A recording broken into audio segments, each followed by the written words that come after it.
Le Bénin est un pays d'Afrique de l'Ouest qui se trouve au bord de l'océan Atlantique Sud. Il est limité au sud par l'océan Atlantique, à l'est par le Nigeria, au nord-est par le Niger, au nord-ouest par le Burkina Faso et à l'ouest par le Togo. La langue officielle du Bénin est le français. Il est parlé par 35% de la population en 2014, soit environ 4 millions de Béninois, principalement en ville. Mais il y a aussi d'autres langues parlées au Bénin. Elles sont Dendi, Dem, Ditamari, Aizo, Adja, Gun, Beriba, Yoruba et Fon. L'art du Bénin est décrit comme un art de corps car il est étroitement associé au roi, connu sous le nom de va. La tradition de ce jeu de corps en bronze diffère au 4e siècle. Les nombreuses têtes et statues en bronze créées par les artistes du Bénin étaient réservées à l'usage exclusif des habitants du palais royal et le plus souvent placées sur des autels consacrés par chaque nouvel roi de l'ethnie. La cuisine béninoise est très variée. Plusieurs espèces de poissons sont consommées. On peut citer la tilapia, la dorade, la carpe, les poissons jade, etc. La viande la plus courante est le poulet. Les crevettes et la crêpe sont les fruits de mer les plus consommés. Les viandes et les poissons sont soit grillés, soit frits, soit cuisinés en sauce et servis avec de la pâte, du riz ou des spaghettis. Certains musées béninois actuels s'inspirent explicitement des cultures vaudou.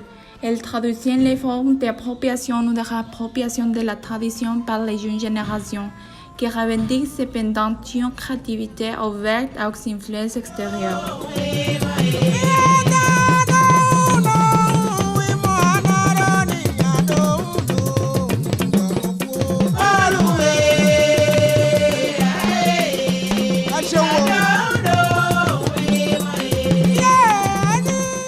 Le Bénin possède des traditions et coutumes très variées puisqu'il y a beaucoup de groupes socioculturels. D'abord, la fête nationale du vaudou est célébrée le 10 janvier où des centaines d'adeptes se retrouvent sur la place de Rampopo pour célébrer et pratiquer certains cultes.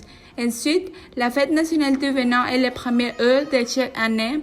Les Béninois célèbrent beaucoup de cérémonies religieuses accompagnées de musique, de chants, de prières et d'offrandes.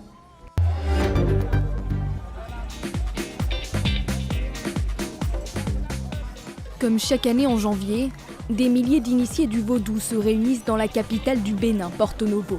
C'est dans ce pays qu'est né le culte vaudou, une religion qui célèbre les forces de la nature et les ancêtres. Souvent diabolisée par les catholiques, la religion vaudou a beaucoup souffert de la colonisation. 10 ans après l'indépendance, elle est interdite par un dirigeant marxiste, arrivé au pouvoir par un coup d'État. Son successeur finit par lever l'interdiction, mais le vaudou continue d'être assimilé à de la sorcellerie par les évangélistes. À partir du XVIIe siècle, les esclaves originaires d'Afrique ont répandu le culte vaudou aux Caraïbes et en Amérique. On compte aujourd'hui 50 millions d'adeptes à travers le monde. La dot est une ville costume de Bénin, mais de plus en plus marginalisée. Elle consiste à offrir de l'argent à la famille de les futurs mariés. Cependant, elle est de plus en plus idéalisée par les jeunes et certaines femmes considèrent même qu'elle est plus essentielle si les morts représentent dans les couples. La tontine est une ville tradition qui reflète l'esprit d'entrant des Africains. Il s'agit de mettre en commun de l'argent ou bien une caisse épargnée entre amis et voisins, et les membres en bénéficient chacun le tour. Il existe différentes façons de tourisme au Bénin. Écotourisme, tourisme synergétique, tourisme balnéaire, tourisme lacustre, tourisme culturel, tourisme de mémoire et tourisme religieux.